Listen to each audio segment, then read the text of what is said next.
Our very misty and gray morning. I'm particularly grateful to those of you who joined us. For those of you who I've not had the chance to meet, my name is Allison Green. I'm curator of modern and contemporary art here at the Museum of Fine Arts. Officially, my title is the Isabel Brown Wilson Curator.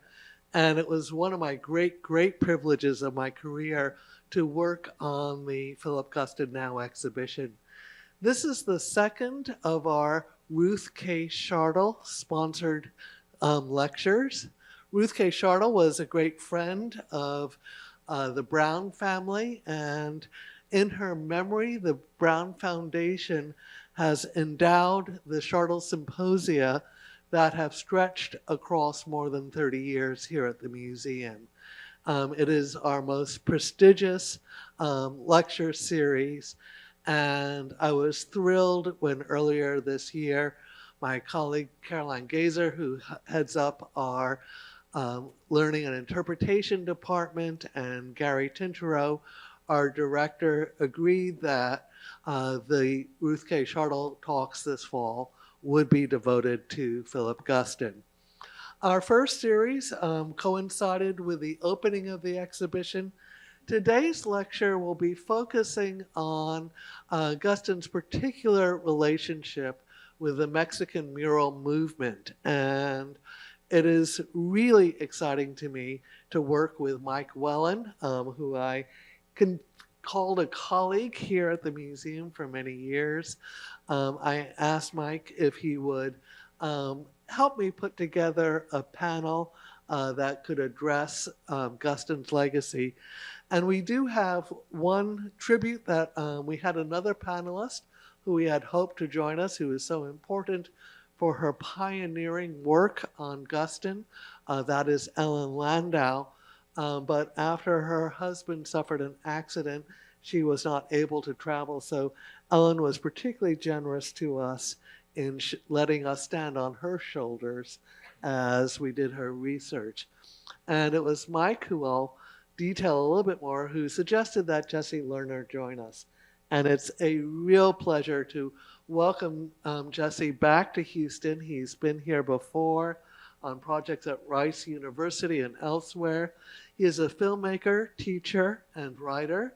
His documentaries ranging from Frontierland, Frontierlandia from 1995 to The Fragmentation of Only Mean from 2021 have screened in some of the most prestigious venues for contemporary film, both here and in Europe, including at the Museum of Modern Art, the National Anthropology Museum in Mexico City, both the New York and Bilbao Guggenheim Museums, and Sundance, Rotterdam, and Los Angeles film festivals, among many other venues. I won't give the full list of his books, but to highlight a few: The Maya of Modernism, F is for Phony, Fake Documentary and Truth's Undoing, The Shock of Modernity, Ism, the title I wouldn't want to steal now, and the Catherwood Project. As a curator, he has organized exhibitions for the Robert Flaherty Seminar, Mexico's National Palace of Fine Arts, the MAK Center, the Museo Carrillo Gil, and the touring series Mexiperimento Cinema. He is professor in the Intercollegiate Media Studies program of the Claremont College. Michael Wellen, who we just adore to pieces, is senior curator now, a promotion he recently enjoyed, of international art at the Tate Modern, and specialist of modern and contemporary art from Latin America. His work involves the strategic building and display of Tate's collections, particularly towards post-colonial and transnational art histories. At the Tate Modern, he curated the survey exhibition Takis with Guy Brett in 2019, Lubaina Amid in 2020, and conceived of the pivotal collection displays such as Cecilia Vicuña and Joseph Beuys, A Year in Art, 1973. and staged Ernesto Samaron's Autos of War in the Turbine Hall, as well as live performances of Tunga's work. He does have some Texas roots. He attended University of Texas, Austin, where he completed both his MA and PhD. And you will all remember the years he was here as assistant curator of Latin American art and Latino art at the MFA from 2011 to 2016. So all three of us will be contributing our thoughts on muralism and Philip Guston, leading off with Jesse first. Well, thank you. Thank you, of course, for the invitation, and thanks for the opportunity to talk here with Allison and Michael. It's a real pleasure. And Jesse, oh, right up. microphone, yes. Thank you. So I'd like to reflect a little bit on Guston's early years as an artist. The time he was in Los Angeles and in Mexico, when he still used his birth name, Philip Goldstein, and really his beginnings of his career as an artist. And a lot of what I'll be presenting, I think, underscores some of the scholarship that has come out recently just about the impact and the importance of Mexican muralism in Southern California, where the art scene for modern and contemporary painting and visual arts generally, other than cinema, was in a pretty embryonic state in the late 1920s, early 1930s. We know that Philip Guston, then Goldstein, went out to Claremont along with his friend Jackson Pollock to see Orozco's Prometheus in Frary Dining Hall in 1930. Students still eat their breakfast, lunch, and dinner underneath Prometheus, stealing fire from the gods.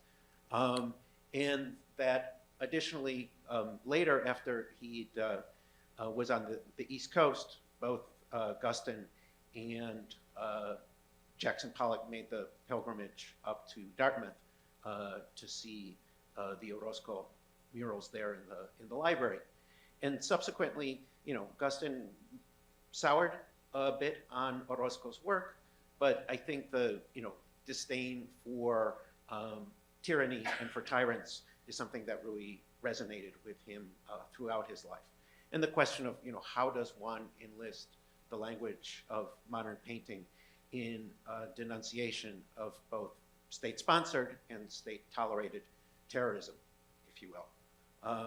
So in 1929, as still a teenager, how would these references be, how would somebody like Guston even have heard about the muralism movement in Mexico? Well, there was a lot of circulation of magazines that were showing both reproductions and statements, reviews, statements by the artists themselves and reviews of their work as the Vasconcelos-sponsored muralist movement was really gaining a head of steam in 1920s Mexico. So we know that these publications circulated, and that would have been part of the inspiration. And there was also like a handful of key individuals, and this portrait of young Guston by Edward Weston is at the entryway to the exhibition. Weston, of course, would have just recently returned from his time in Mexico City in 1926. He returned to what's now Glendale, at the time was Tropico, and had, of course, all sorts of stories about the muralist movement that he'd been hired to document for a variety of publications and interact with. And I guess I'd want to emphasize here that, it's part of this longer history of cross-pollination between modern artists in Southern California and Mexico, and that it's a dialogue that really sort of goes beyond a question of simply mutual influence, right? That we see this early portrait that Weston did of Diego Rivera shortly after they first met, when Weston and Modotti arrived in Mexico City. And then when Rivera's painting his grand, amazing cycle of murals at the Secretary of Public Education in Mexico City, Rivera clearly uses that portrait of Weston's as the basis for his self-portrait. So there's a back and forth that's quite intense and significant that goes beyond simply something like an influence, right? There's a dialogue going on, and it's a dialogue that is often framed by, or largely framed by discussions of leftist politics. Although, we have to also recognize that somebody like Edward Weston was, able to somehow remain close to apolitical in most of his work and in his, sort of personal reflections. It's like the communists were over there having another meeting. Back to work. So not everybody, but it was certainly framing a lot of the discussions and the production of artistic creation in this context.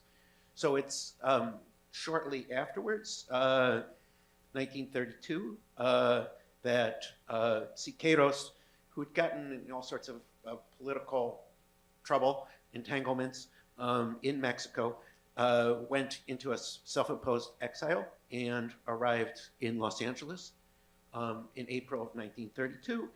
And it's really hard to underestimate the impact of his presence, of his arrival in this context. According to Ruben Kadish, who said that Siqueiros coming to Los Angeles meant as much as the Surrealists coming to New York in the 1940s, right? Siqueiros immediately starts exhibiting and making connections. He exhibits at, there are not that many venues in 1932 in Los Angeles to show modern art. There's a little gallery at the back of Jake Zeglin's bookstore downtown.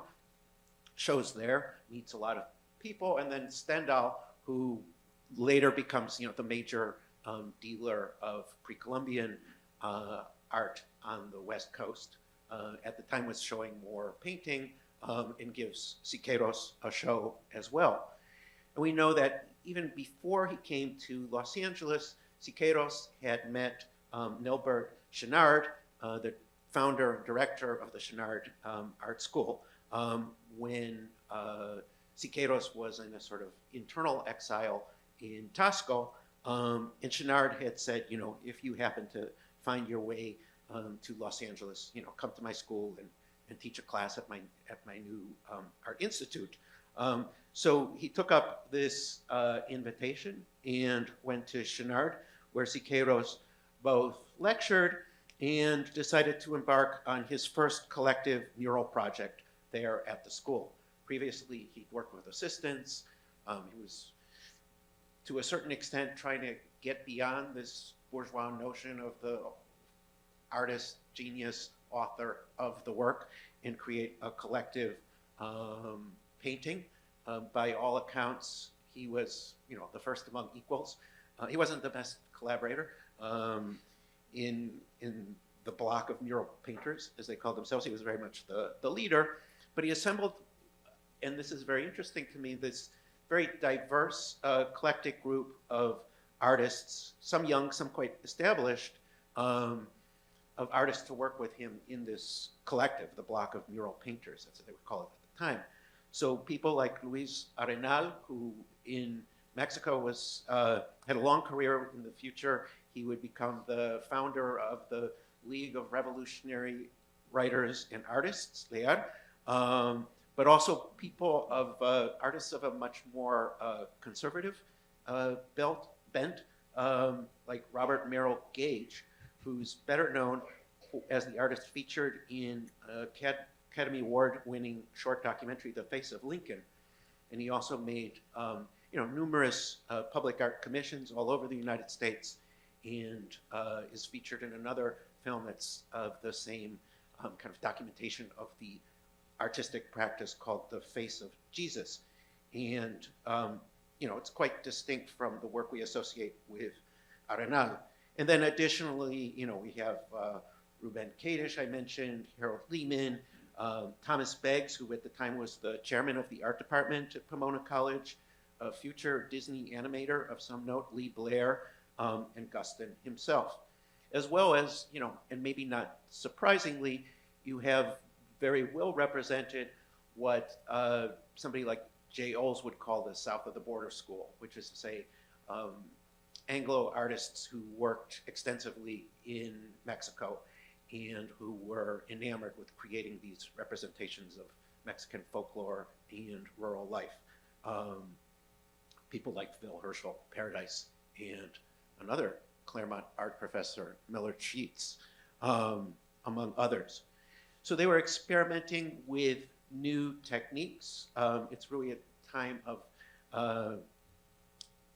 Siqueiros really kind of pushing his boundaries in terms of how he was thinking about and working with mural painting, rather than using the traditional fresco, which of course had a long history.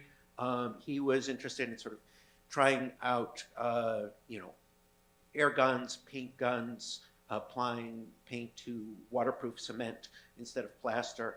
And he consulted with people like Richard Neutra in terms of developing these new techniques. The mural that he did at Chenard, the street meeting, didn't survive very long. It's unclear exactly why it was removed.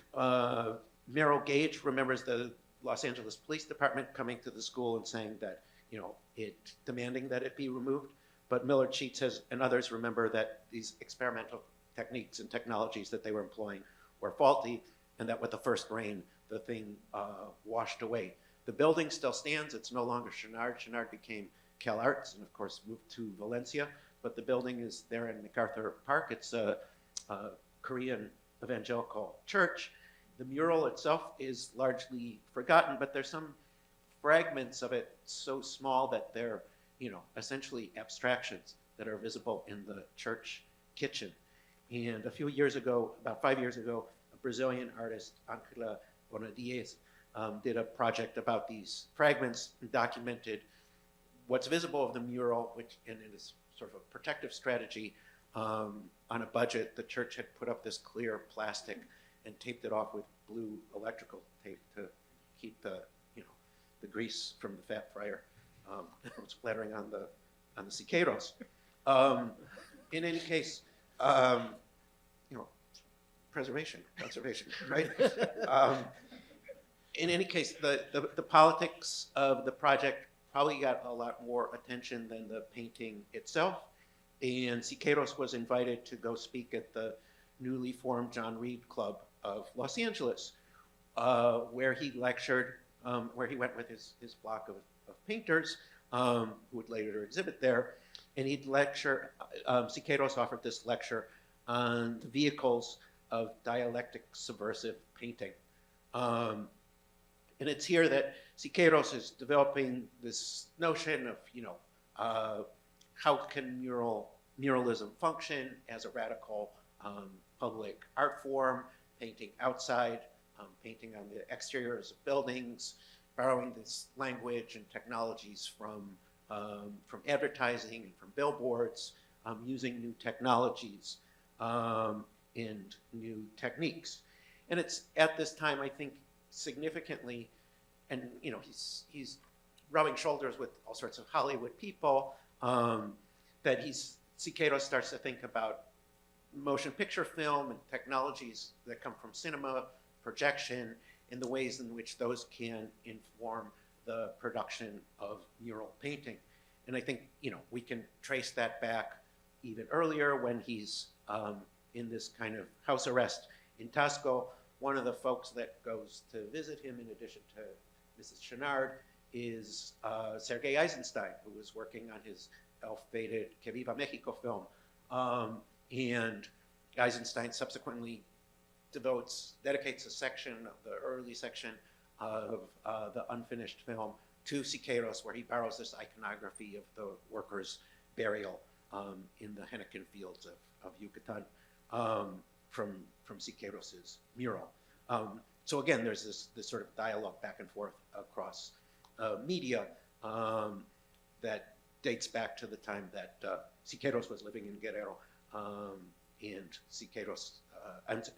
Eisenstein went on to shoot this first chapter, prelude to his film.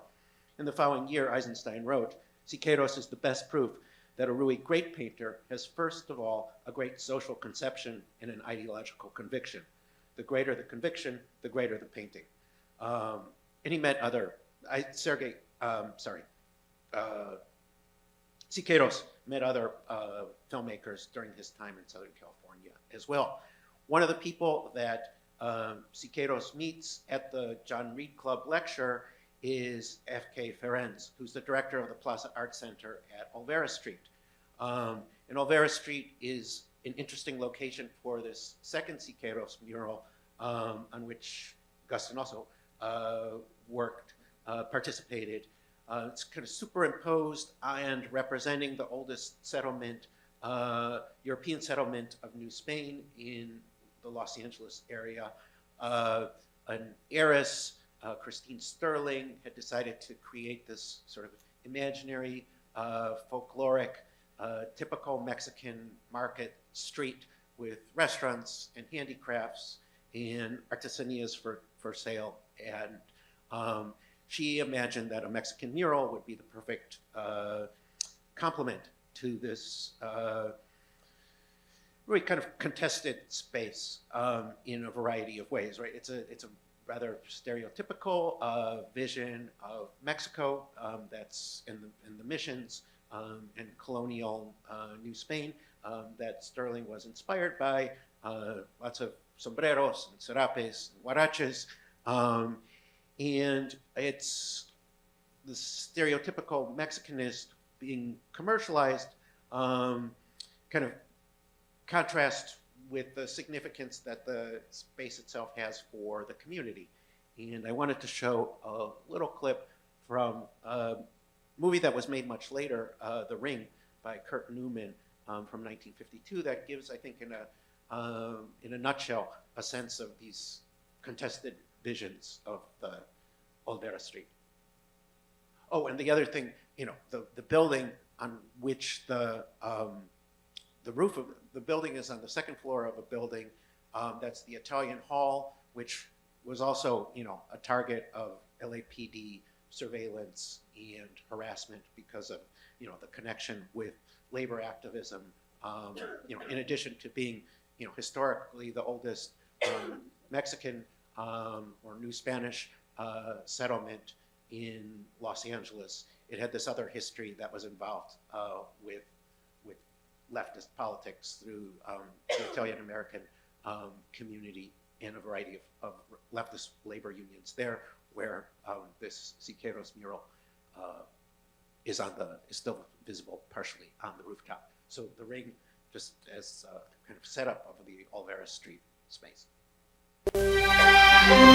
This is Los Angeles, sprawling metropolis of the West. It's a beautiful city. It walks like a young giant from the mountains down to the sea. It has shining buildings and modern freeways. Almost engulfed by the city surrounding it lies a little street, Olvera Street, a street that appears to have been forgotten by time. Here, a group of 11 Mexican families, accompanied by some soldiers and padres, founded El Pueblo de Nuestra Señora la Reina de Los Angeles, the city of Our Lady, the Queen of the Angels. Even today, its picturesque shops and restaurants are reminiscent of Mexico, and its people still speak the language and observe many of the customs and traditions of their ancestors, the founders of the city of Los Angeles. Very nice work. Very nice, señora. Señor, it is a bargain at $7.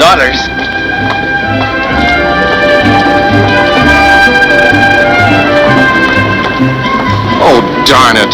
I'm all out of film. Oh, now isn't that a shame? And he's so picturesque. Just like that scene stamped on one of my bridge tablecloths. You know the one I mean, Ralph. The lazy Mexican sleeping against the wall. Oh, yeah. The lazy Mexican. But Vidal, why? You could go to work for me tomorrow. Today, if you wish. It isn't such a bad job. To sit on the ground, wrapped in a sarape and pretend to be drowsy. Believe me, Luis, I need a job, but not that. I wish you would. This man is very unreliable. He really goes to sleep. I can't, Luis. I can't sit on the ground. Offer me anything else. Let me take care of a stand. How often have I dreamed of owning my own stand? You know I never been afraid of work. I'll do anything. But this job, it is without dignity. Try to find something else for me. I'll try to do what I can. Gracias. For nada. So Sterling thought that Siqueiros was the artist to perpetuate this stereotypical racist vision of Mexico and Mexicanidad. This is precisely what is being peddled here on Olvera Street, and it's the same sort of contradiction that you see in the clip that attracted Siqueiros to the theme that was requested of him, America Tropical, Tropical America. Siqueiros later wrote, it has been asked that I paint something related to tropical America, possibly thinking that this new theme would give me no margin to create a work of revolutionary character. On the contrary, it seems that there couldn't be a better theme to use. I am pleased and hope to demonstrate this, which is indeed what he did with the crucified indigenous figure, an American eagle hovering above it, revolutionaries armed in the jungles on either side. Not what Mrs. Sterling was looking for. Initially, the far right quarter of it, the part that's visible from below, from the street, was whitewashed, and subsequently, it's not clear exactly when, the rest of it was whitewashed as well. So at this point, Siqueiros is batting 0 for 2 in terms of Los Angeles public art. But again, as significant as the mural itself is, the exchange, the contact with a young generation of artists and the impact that his presence has. With a smaller team that includes, again, Luis Arenal and Kadish, Siqueiros was invited to do a mural in a private home, and this is the one that survives in the filmmaker Dudley Murphy's house, the only one that was not whitewashed and was subsequently moved to the Santa Barbara Museum of Art, where it's available for public viewing. And here he does use the traditional fresco technique. He doesn't have to censor himself at all, not that he would. And we see above the dead bodies of the massacred workers, the portrait of J.P. Morgan hanging on the wall on the left, and Mexican President Plutarco Elias Calles, who Siqueiros described as the lowest symbol of corruption, threatening the viewer with his rifle. Siqueiros's visa expired. He was threatened with deportation and left Los Angeles for Buenos Aires, where he continued to work. But the block continues to exhibit without Siqueiros. And that's where the mural painting, the portable murals that Guston did at the John Reed Club were first exhibited. We're going to hear more about those shortly. Those paintings were vandalized by the police department Red Squad and do not survive. We do have a sketch which is on view here in the museum gallery. That's not the exact same composition, but it's clearly related. Here's a photograph of the portable mural panel that was destroyed, and here's the sketch that's on view. And the sketch includes this lynched figure above and behind the pillared figure. And I think, we can explore further and reflect on, the way in which this kind of resonates with the representation of racialized violence in the United States in other Mexican muralists working contemporaneously. Of course, Orozco, and slightly later, Siqueiros' painting, and other painters and artists that traveled through Mexico around the same time and shared some of these political commitments like Noguchi. So subsequently, we know that Guston wanted to go to Europe and look at Italian Renaissance painters, but his finances made that impossible. So he went to Mexico instead, and he arrived in time to witness the inauguration of President Lázaro Cárdenas, kind of the triumph of the revolutionary dream, visited Teotihuacan and lots of murals, of course. In his reflections, there's a sort of hostility to the illustrative impulses of Rivera and a little suspicion of Orozco, but he was able to reconnect with Siqueiros, who had returned from Buenos Aires to Mexico City, and was instrumental in getting the three friends a commission at a colonial era palace associated with, as a former residence of the Emperor Maximilian in Morelia, where they painted what's either called the struggle against terrorism or the Inquisition or the struggle against war and fascism in 1934 and 1935. Kadish, Jules Langsner, and Philip Guston. And as the title and images suggest, it hopes to synthesize the totalitarianism, anti-Semitism of the Middle Ages, Hitler, the swastika, the so-called Holy Office, and the racial terrorism of Jim Crow and the Klan, the state violence of the Axis, with a variety of elements that we're going to hear more about shortly. Guston's friend, William Corbett, wrote in his 1994 memoir, as Guston drew and painted the conspirators in 1930, the Klan marched between 4 and 5 million nights across America. In his native Los Angeles, Guston watched the Klan parade. Their spectacle impressed him mightily. So these images, of course, reoccur in his later work.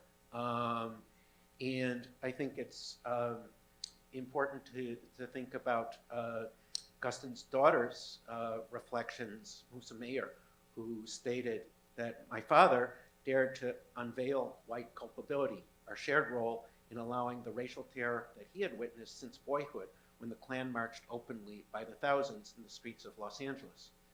As poor Jewish immigrants, his family fled extermination in the Ukraine. He understood what hatred was. It was the subject of his earliest works. This should be a time of reckoning, of dialogue. These paintings meet the moment we are in today, the danger of not looking at Philip Guston's work, but in looking away.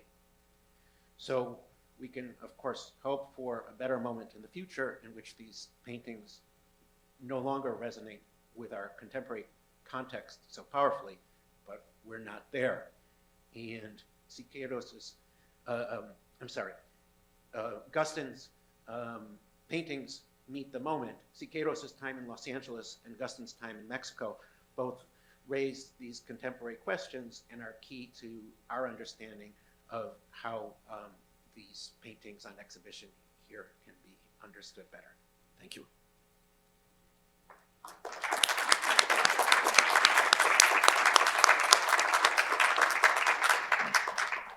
Thank you, Jesse. Thank you all. I have a couple of thank yous. I have to say I'm so happy to be here. It's been a while, and I first want to thank my hosts. Thank you, Allison Green, to Carolyn Gazer, to Gary Tintero, Yuri Guevara, Ray Gomez, Chelsea Shannon, Tish Stringer, who's our projectionist tonight. All of you have made this trip possible, and I'm really thankful to you all for today. And I'm really thankful to Allison and Jesse for agreeing to join me today. Other people to thank, Musa Mayer and Sally Radick. Sally Radick is the executive director of the Guston Foundation, and we've been talking a lot about the murals that I'll speak to you further about in Mexico, ways to potentially conserve them so they, with more than just a sheet of plastic and glue tape. Also, special thanks to Ellen Landau, who Allison mentioned couldn't join us today, and James Oles. Both are the key scholars who have researched on this material and published on it, and they were very generous sharing their research and as well as some of their photographs, and I'll be showing some of that today. And then I want to thank the team of colleagues I have back in London at Tate Modern. Michael Raymond is the assistant curator for the exhibition, Philip Guston, our exhibitions researcher, Kira Weinstein, and Genevieve Barton. Together, we've been doing a lot of digging around the early period of Guston's life. And so the materials that I'll be sharing with you today comes from our joint research. I'm going to be talking about Guston's work as a muralist in the early 30s, and I'll be speaking specifically about three groups of works. Two of them you've already seen through Jesse's presentation: the portable mural for the John Reed Club from 1933, the first monumental work that Guston makes in Morelia together with Ruben Kadish and Jules Langner, and then a mural that's at the City of Hope Hospital, and one of the last murals that he signs as Philip Goldstein before he goes to New York and changes his name. It's a period that Guston said little about. He was more ready to talk about the Italian Renaissance of the 1400s than about the Mexican Renaissance and the works of Jose Clemente Orozco, David Álvaro Siqueiros, or Rivera. And so there remains a lot of questions about this body of work, about how to interpret them, about what they could have meant for Guston, who was in his 20s when he made them. What I'm going to argue today is that looking at Guston as a muralist sets the foundations that allows us to see the late works like this, differently. We tend to think of Guston as a quintessential painter. And in the oil paintings of the 70s, you get the sense that he's capturing something about the kind of lonely and existential feelings of the artist in the studio or while asleep or eating or smoking.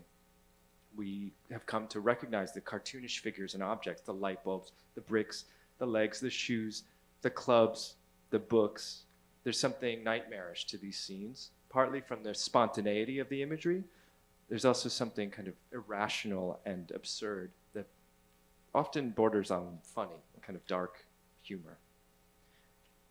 And as we look at his muralism, I would say that there are 6 aspects that shape the foundation of this mature period that I want to highlight to you. The first is around story. Guston, it's often quoted saying in the late 60s that I want to tell stories.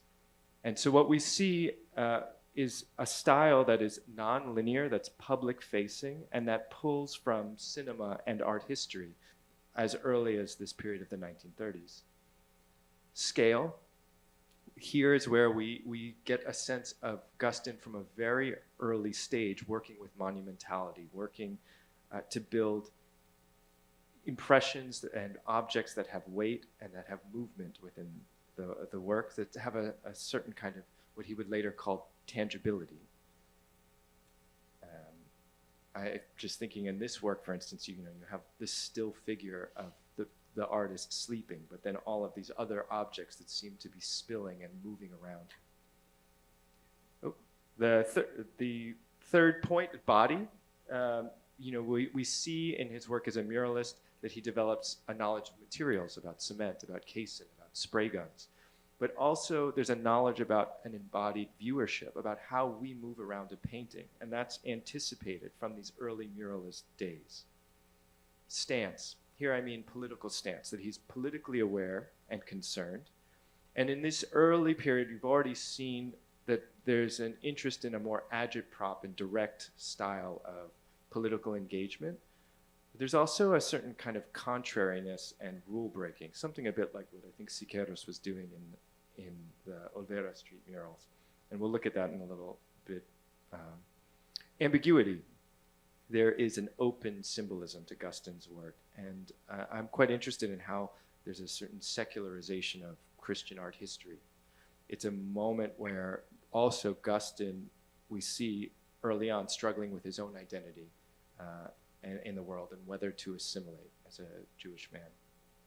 And the web, here I mean the web, the social web, that this artist was not alone in his studio, but we see from this muralism period how he's part of a diasporic community, and that many of these artists in diasporic communities were working to connect across social divides.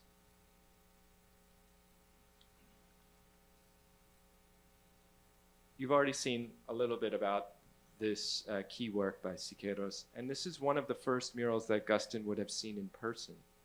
And as we heard through Jesse's talk, there is an attempt here to aggressively and subvert expectations, and instead of celebrating a certain image of Mexico, to talk about the racialized violence within the U.S. It's a period when the aestheticization of suffering, especially of Black and Indigenous people, was an attempt to shock white audiences and to see their own culpability.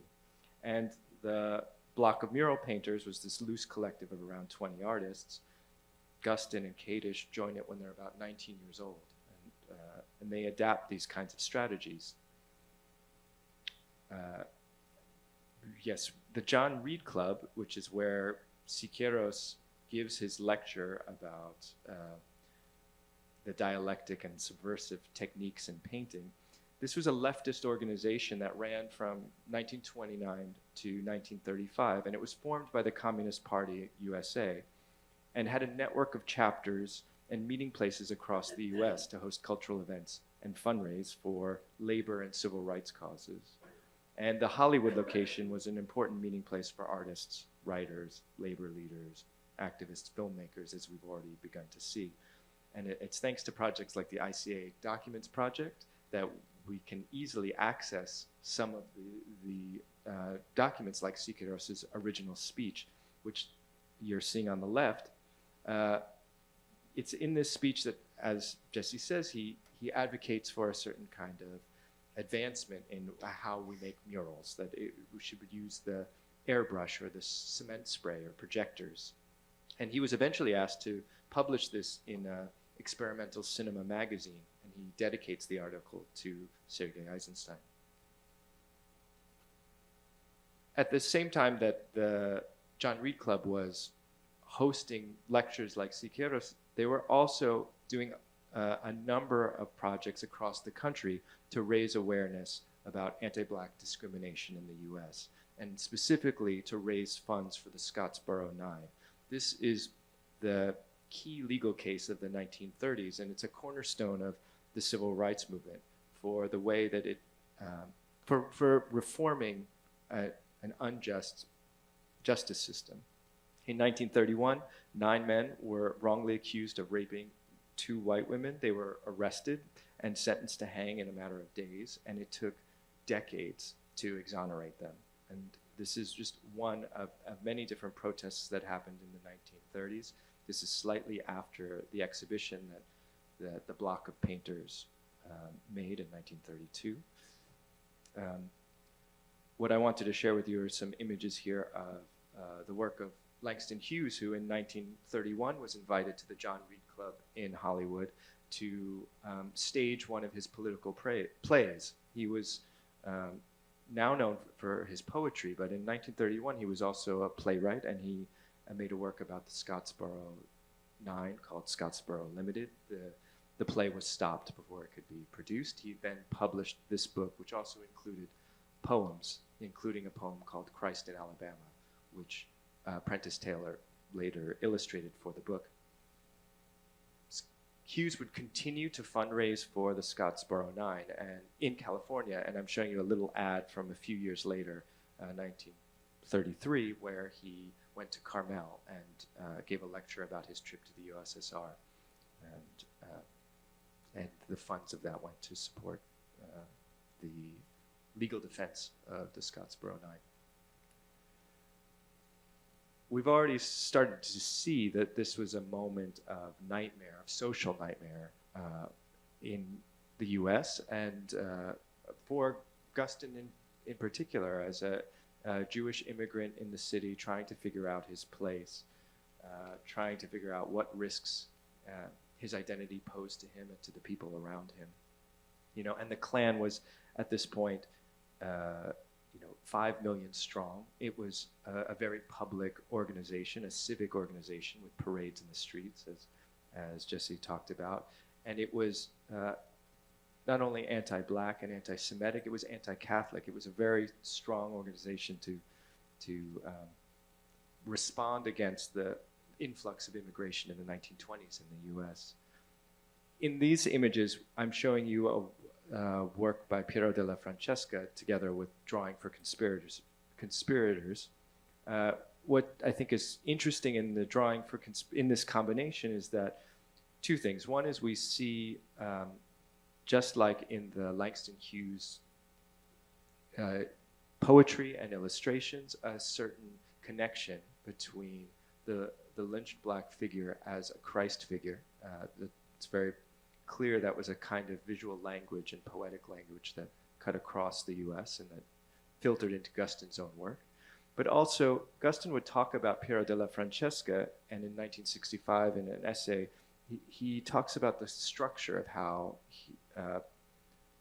Piero would place violence in the background. He writes, quote, "The play is set in motion, the flagellation of Christ, the only disturbance, quote unquote, in the painting, but placed in the rear, as if in a memory."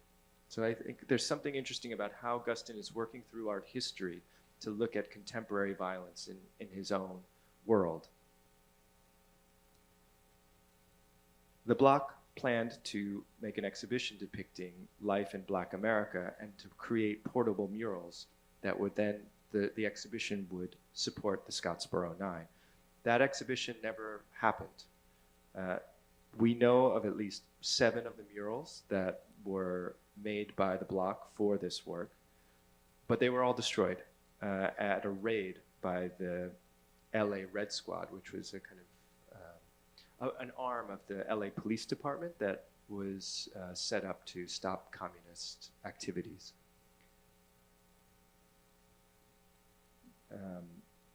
And it's a disturbing image, the image of violence that the raid had against even representations of racial injustice.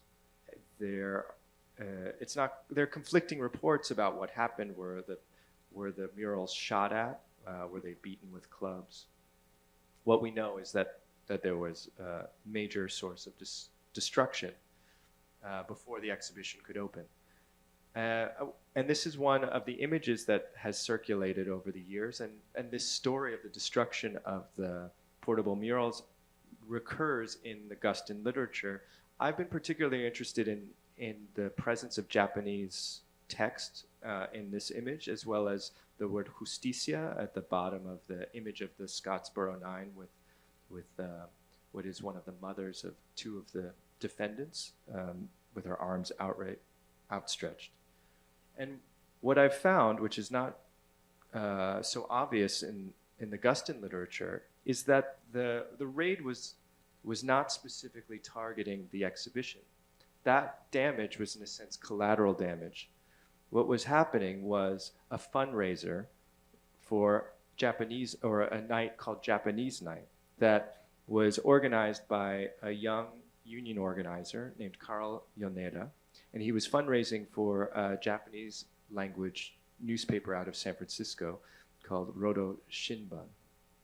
And I have to thank Ellen Landau for sharing with me the image on the left, which is the kind of early flyer for this Japan night. And you could see there was going to be a play, The Dawn of Manchuria, as well as chop suey will be served. I think there's something interesting here, just like we saw Mexico being kind of Disneyfied into a certain image, the same with the Asian communities of LA.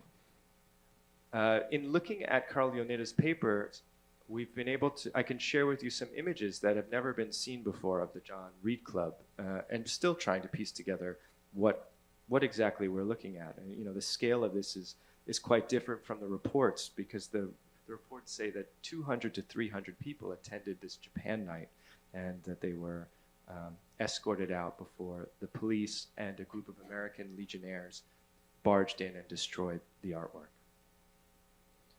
There is supposedly even some film that would be brought to the court cases when the block of painters sought to recoup their losses and seek justice, but those films are now lost. Shortly after, Kadish and Guston travel to Morelia, and they make their large-scale first large-scale mural together, along with Jules Langsner. What's I think important in looking at this mural is understanding that we see a shift, not only in the monumentality, but also in the way that Guston and his friends are looking at violence. Instead of looking only at contemporary violence in this mural, they look to place anti-Semitism within a kind of historical continuum. And so the work is situated in an unusual little plaza in what is the Museo Michoacano. And I just gave you a little arrow to kind of give you a sense of where we are within this, what's now a museum. This is an image from the upper story looking down on the left. Of what we see is on this main panel on the left side, the top are workers. You can't quite see the workers here, but I'll show you another image where you can. They're struggling for their liberty. And then there is this colossal nude that is falling down. The workers are hitting down the colossal nude, which is a representation of the medieval Inquisition. We can also see an image of a bound woman at the center of the central panel. In the photograph, it's to the bottom right, which may have been inspired by Siqueiros' own portable murals, such as The Proletarian Victim, which I'm showing you on the right. And that portable mural was also called In Contemporary China. So there's something interesting in how these artists are looking at contemporary violence and placing it in this historic arc. Siqueiros was thinking about writing and producing murals that call for what he's called the dynamic spectator. They're using cinematic techniques to work for unusual spaces. And we know that Guston took notice of this. In fact, when he received some pictures of what Siqueiros had been doing in Argentina shortly after LA, he wrote to his friend, and he says, it's all done in airbrush, and the paintings may be shitty, but he's experimenting with kinetics.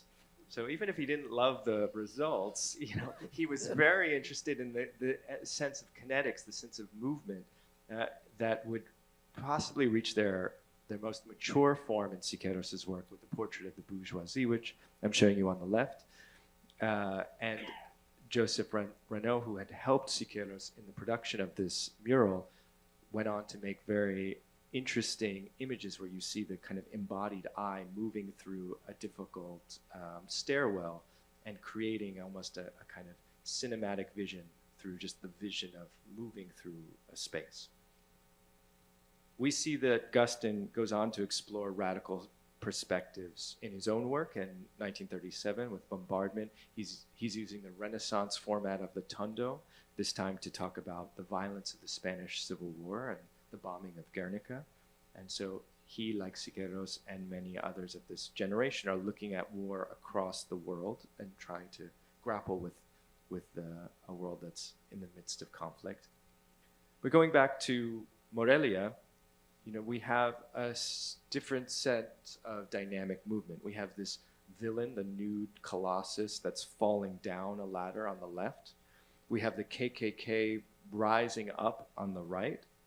We have the nude dead woman in the center, this kind of static figure while chaos is swirling all around. I think a little bit, but of course a very different subject, again, about legend and the figure in bed while all of these other forms are swirling.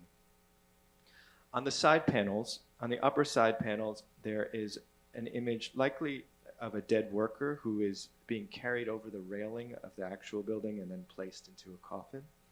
And on the lower panel, a dark and sinister hallway with broken sculptures, a mask, and especially with this image on the right that I'm showing you, there's a connection to the work of Lorser Feddelson, who was in LA at the time and corresponding with Kadish and Guston and working through a new movement that he called post-surrealism, where objects would cumulatively create a kind of psychological message. And so here is Fedelson's work around the same time. I think you can see some parallels here to the structure, this kind of dark, cavernous background and an unusual set of objects that speak to one another. And Allison has written really beautifully about this work in the catalog. I want to highlight the critical discovery of Ellen Landau when she's in her book Mexico and American Modernism is around this detail in that panel that she's identified is a reworking of a medieval image, the Albert Kuhne burning of the Jews of Trent. And so we see, which was an image created about the anti-Semitic pogroms. And so we see that Guston is working through, with Kadish, this history of anti-Semitism. And on the left, you could also see in the detail that the Klansmen are dragging someone up these stairs at the very top of the image. A bit like the Piero della Francesco, that crime is kind of a receding memory in the back. You know, there's also, of course, more directly, this clash between the priest of the Spanish Inquisition, the historical clash, let's say, or trans-historical clash between that, visually interspersed with the contemporary KKK. And thinking about Siqueiros and this kind of contrary position or political stance that is about location. You know, this was done in a museum that was run by a Catholic university. And so I think it's quite bold for these three Jewish artists to go into a Catholic university and then produce images that tie the history of the Spanish Inquisition to that site. The mural was covered over a few years after they had produced it, and it wasn't uncovered until approximately 1970. You know, he returns to the hoods, as we see in the 1960s, and they take on different ambiguous meanings, especially after 1971 when he goes to Rome and starts making works like this. I wanted to share with you this quote by Guston from a little bit earlier from that period, but still relevant. He says, Paul Valery once said that a bad poem is one that vanishes into meaning. The trouble with recognizable art is that it excludes too much. I want my work to include more, and more also comprises one's doubts about the object, plus the problem, the dilemma of recognizing it. And so I think there's something interesting here about how the hoods become recognizable and unrecognizable, how the bricks seem to float and then transform into other things. I want to wrap up by looking at the mural that Guston and Kadish made when they returned to Los Angeles, and that they produced just outside the city in a tuberculosis sanatorium that was run by the Jewish Consumptive Relief Association. You can see the entrance on the left and the exterior of where the mural is today on the right. It's now called the City of Hope, this hospital. And the mural is called The Physical Growth of Man. There's kind of two titles. Physical Growth of Man, potentially the left side. History of Medicine, potentially the right side. I struggle to see either subject directly referenced in terms of those titles, but I'll show you some close-ups and you can see for yourself. It was a lobby for the library, and then it became a visitor center, and now it's sort of more of a kind of forgotten meeting room, but it's still visitable. Visible and visitable. On the left, you know, is perhaps the growth of man. We see lots of mothers and children and artists at work. In the center, we have this kind of symbolic reference to the arts. There's musical instruments, there's a metronome, there's a drawing compass at the top, there's a stereoscope on the far right, just near the kind of arc of the wheel, and there are portraits of Renaissance artists that Guston and Kadish admired at the top. On the right side, there are older men, often holding different plumb lines and building different types of work. It's quite unclear to me what's happening on this right side. So if you know, please let me know. I'd be curious. I wanted to show you some close-ups just so you can get a sense of the different techniques that they were working with, they give the bricks of this mural a certain kind of texture, and they're able to create an illusion of depth through the drapery. And there you can see it's one of the last times that he signs his work, Philip Goldstein, Philip with two L's. The more popular sort of Anglo way was with one L by the mid-40s. What I want to point out is, the central doorway has a structure of a medieval wheel of fortune. And these were, a kind of genre that would appear very frequently in medieval and Renaissance books and illuminated manuscripts. Sometimes they're called mirrors for princes. They're some sort of messages of advice about how fate can quickly turn on you and how the rise and fall of power is sharp and fast. I'm showing you just another one of these so that you can see the kinds of ways. Fortune is usually in the center, and then the wheel has people rising and falling. And, here we can see the birth happening on the left side of the mural from a shell, and on the right side, a kind of green figure that maybe represents death or dying. We do see what's an egg. It looks like an egg under the figure's hand, but that's actually also a skull. You can see the eye socket of the skull in the fabric of the cloth that's also covering the person's head. And the point of the Wheel of Fortune is not that there's a single cycle, but that it's always spinning, that power and wisdom is precarious, that we change, and without also losing who we are. And so this mural was one of the last that Guston made before he left halfway through the production of it to go with Musa McKim to New York. And he would soon change his name and go through the U.S. naturalization process. And so I think what's quite interesting is that Guston, had many cycles in his career, and his cycle as a muralist is a foundational one. I want to leave you with just one quote by Guston.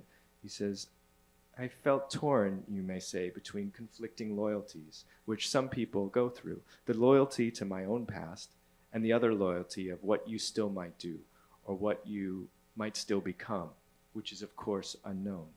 That seems to be the pattern of my life as a painter. I don't seem to know any other way." Thank you so much.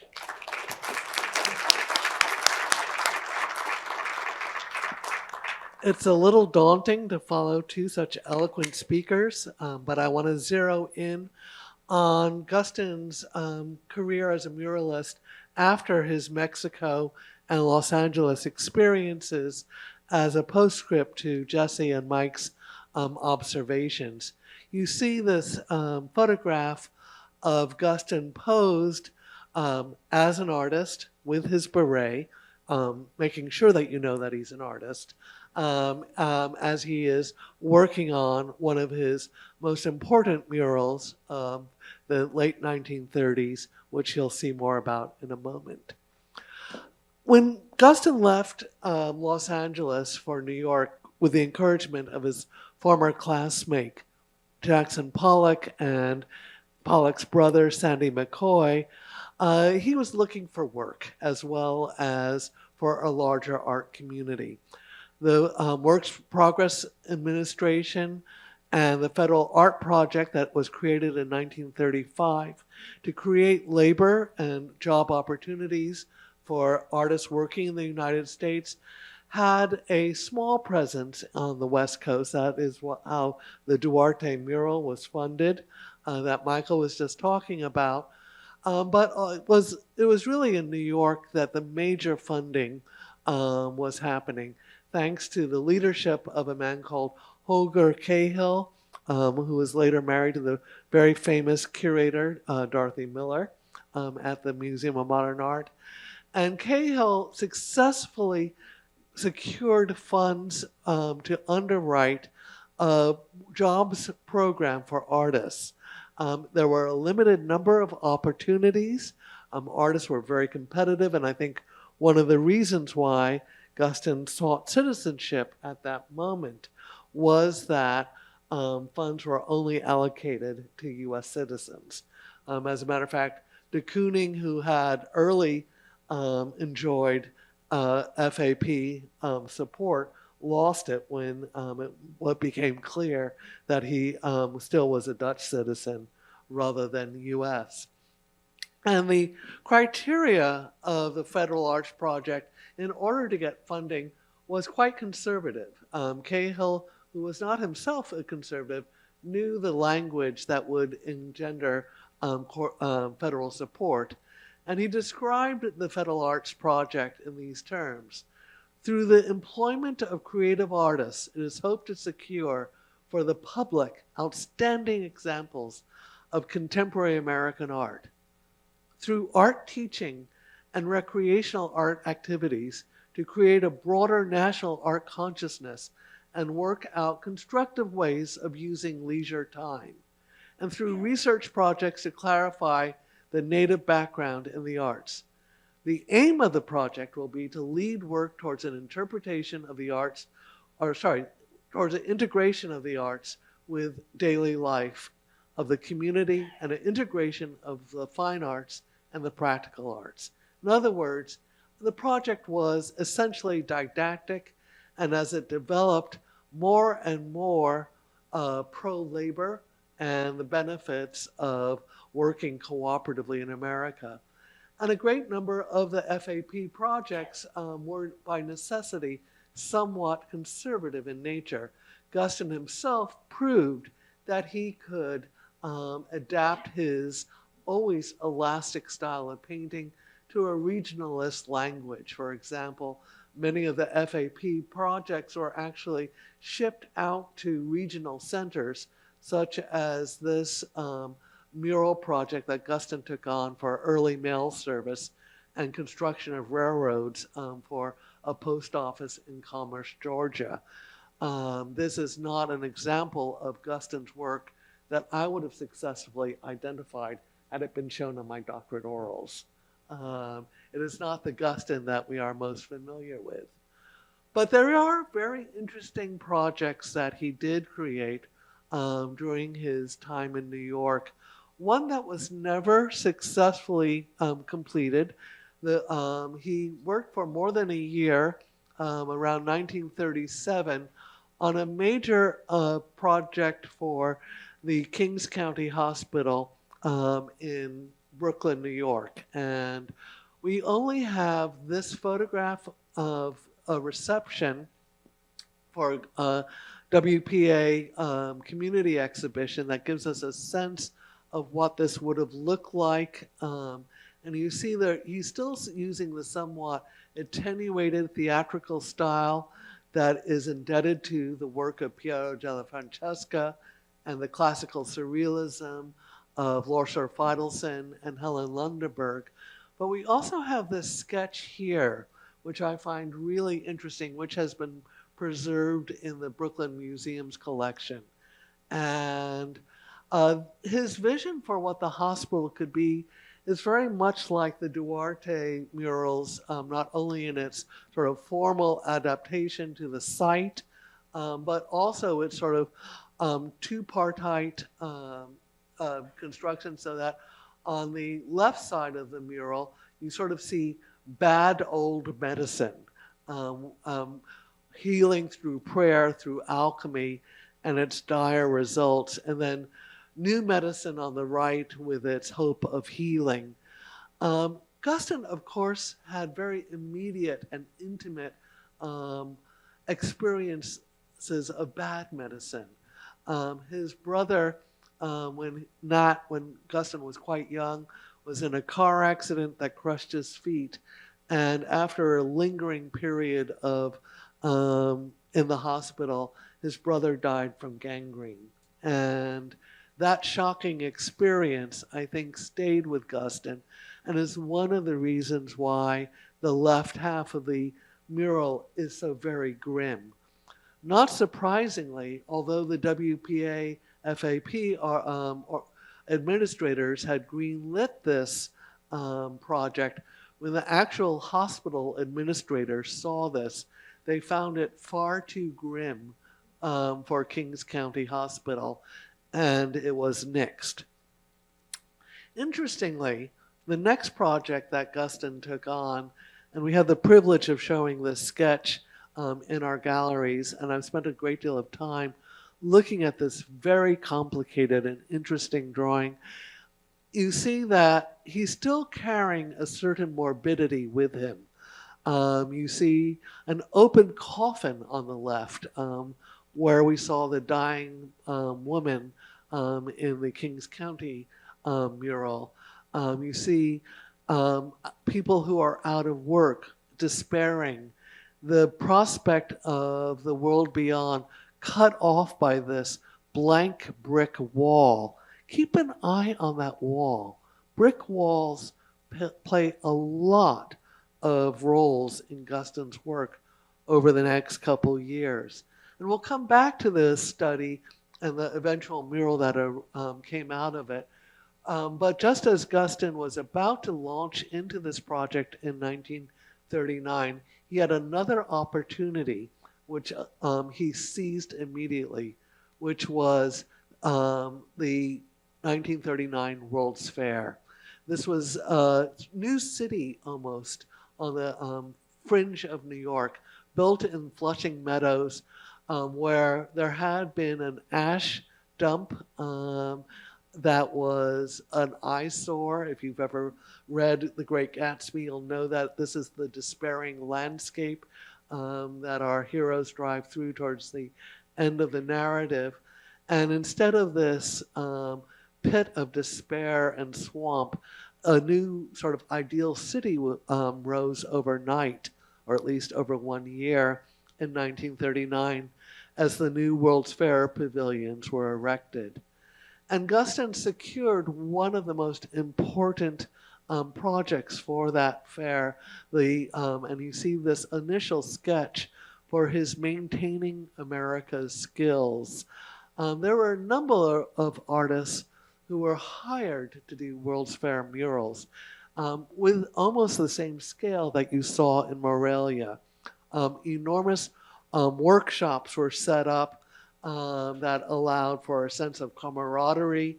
Guston himself recalled that when I was at the WPA, I was submitting designs for the fine arts section that I did on my own time, but he really devoted his most important works for the mural competitions. And his contemporary and colleague, who was also doing a World's Fair mural, remarked, this is Anton Refrigier, the work is going full swing. The workshop is the closest to the Renaissance of anything that has happened before in the United States. We, capital W-E, are the mural painters. We hope we are catching up with our great fellow artists of Mexico. We will show what mural painting can be.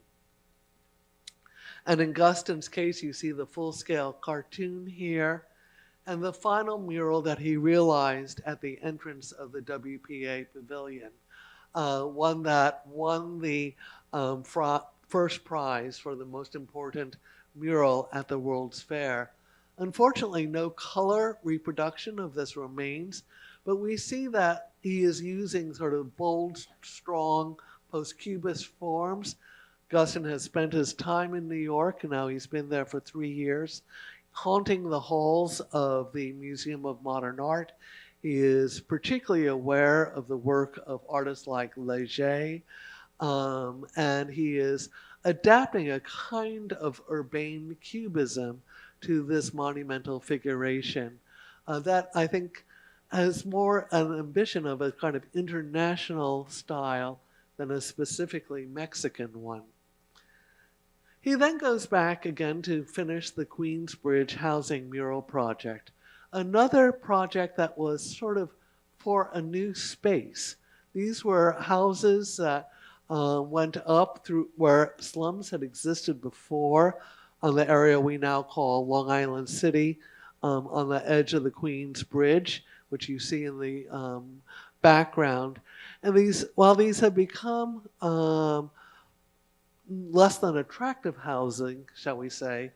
At the moment that they were constructed in 1939, they represented an almost Corbusian vision of a sort of hopeful new city, a clean, fresh slate of beginning.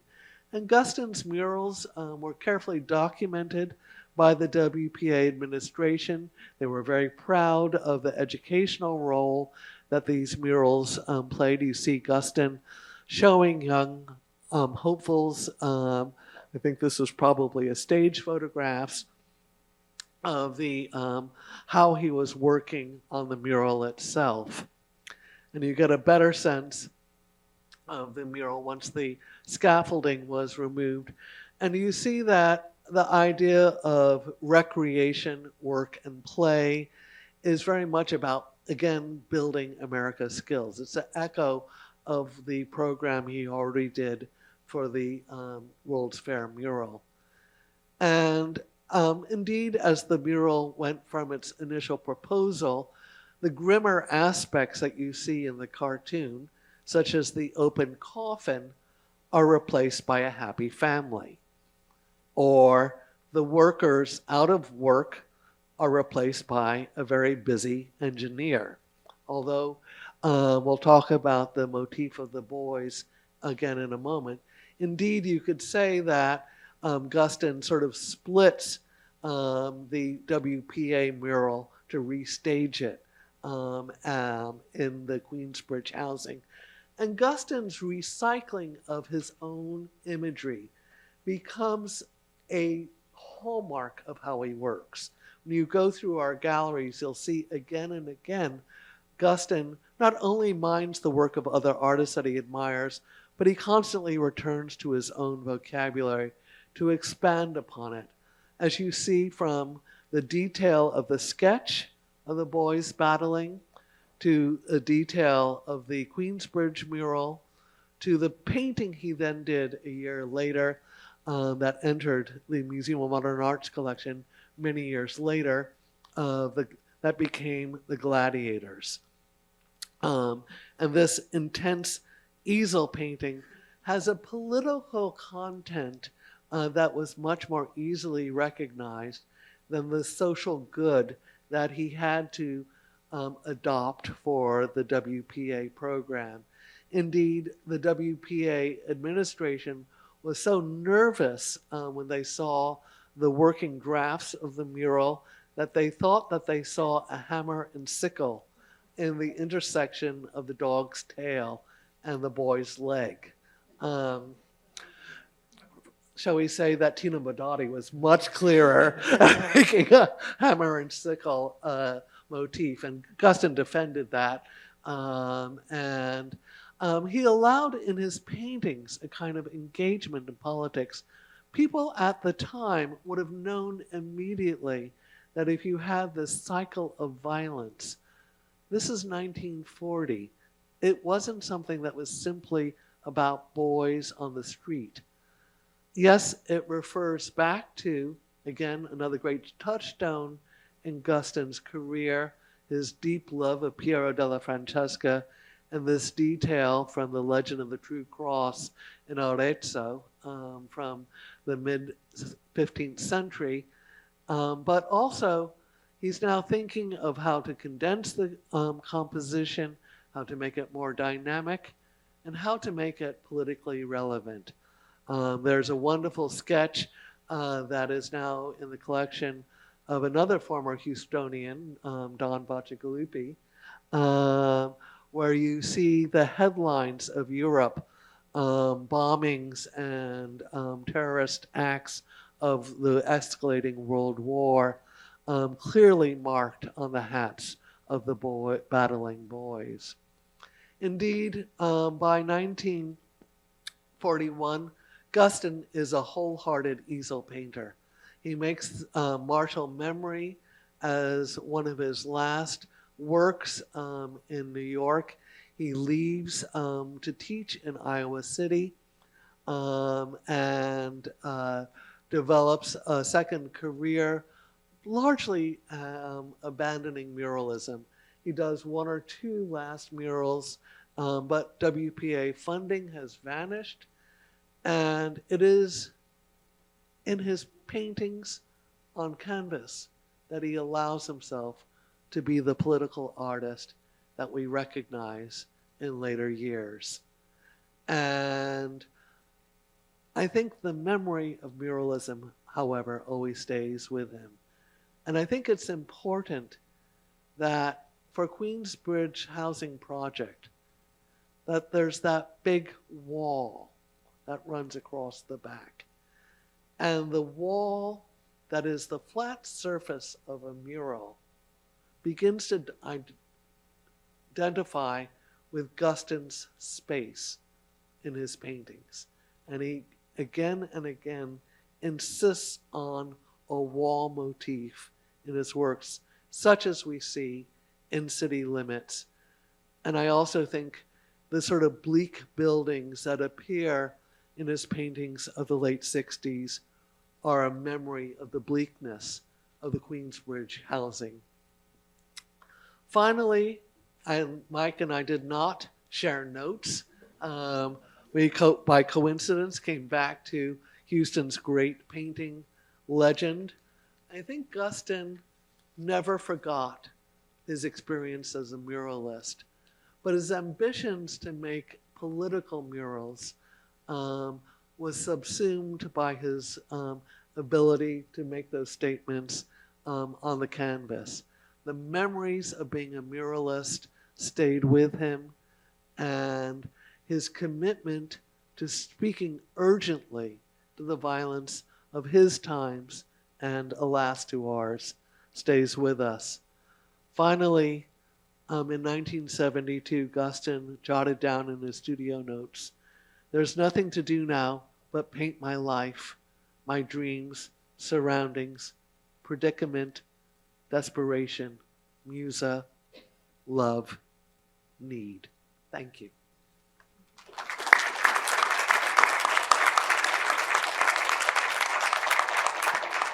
As is often the case with presentations, we ran a little longer than we intended, but the three of us are happy to take any questions. For the sake of the recording we're making today, I will probably restate the questions into the microphone. Yes, Sam. Allison, the image that had the walls that you were referring to, was it my imagination or did I see 5 different types of brick walls? Good question.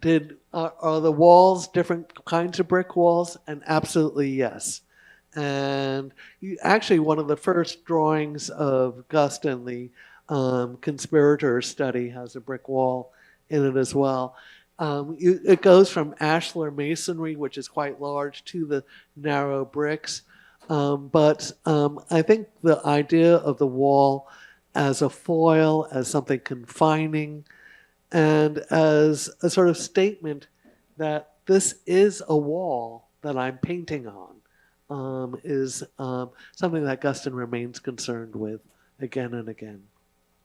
And that the mural plane of the mural becomes the plane of the painting. Anything else? Well, thank you for your time. Thank you, Mike. Thanks, Jesse.